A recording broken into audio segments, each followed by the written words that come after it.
Tras la caída de la dictadura en 1961, el establecimiento de un sistema democrático en nuestro país fue un proceso lleno de dificultades, de momentos dramáticos y en algunos casos trágicos. Una muestra ilustrativa de cuán difícil fue establecer la democracia en la República Dominicana es el hecho de que tuvimos 6 presidentes de la República en 5 años.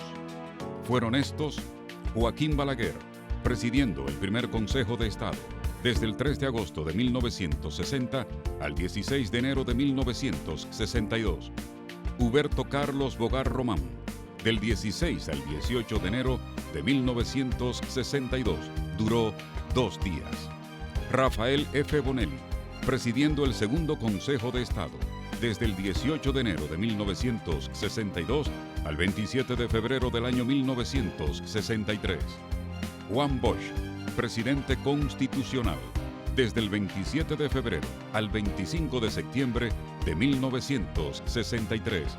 Emilio de los Santos, presidiendo el triunvirato, 26 de septiembre al 23 de diciembre de 1963.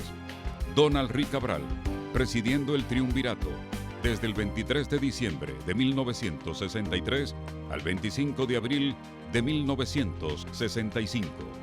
6 en total, en tan solo 5 años. ¿Cuáles fueron las razones de que nuestra transición a la democracia fuera tan traumática? Veamos lo que nos dicen algunos estudiosos del tema.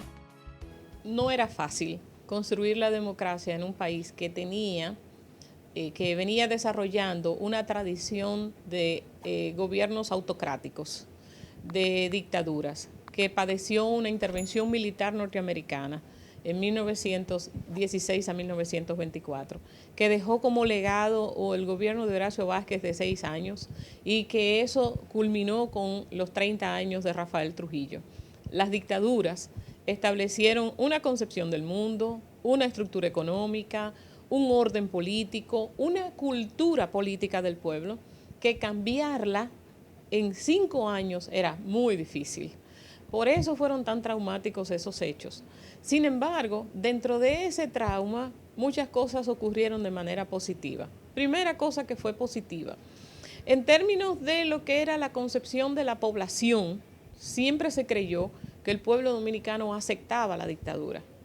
Sin embargo, el mismo proceso de caída del régimen implicó un desborde popular hacia la participación que parece que nunca había tenido, pero que sí sabía que necesitaba.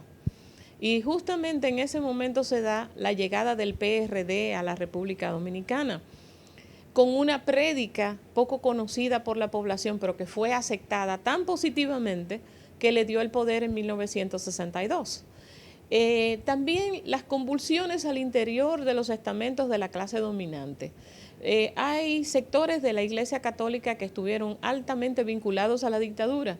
Sin embargo, hubo otros sectores que fueron contestatarios a la dictadura, que son los que en el año 1960 generan una pastoral que rompe, que niega todos los elementos que se traían desde la dictadura. La democracia dominicana puede aprender que todo dominicano con conciencia de lo que debe de lograr, de lo que debe alcanzar el pueblo dominicano, se puede convertir en un momento determinado en un aliado de la lucha por la liberación nacional.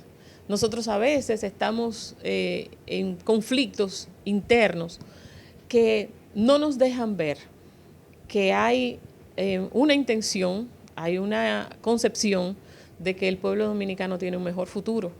Pero frente a un ataque, esos dominicanos pueden ser grandes aliados.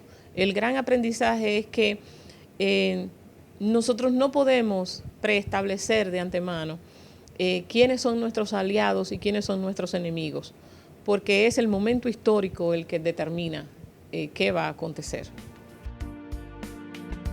Los sacrificios realizados por el pueblo dominicano y sus dirigentes más preclaros por construir esta democracia que hoy disfrutamos debe servir de estímulo a las generaciones actuales para valorar, defender y fortalecer nuestro sistema democrático. A eso aspiramos en este programa, Camino Real, realidad que trasciende la actualidad. Videocine Palau, canal oficial de René Fortunato en YouTube. Suscríbete.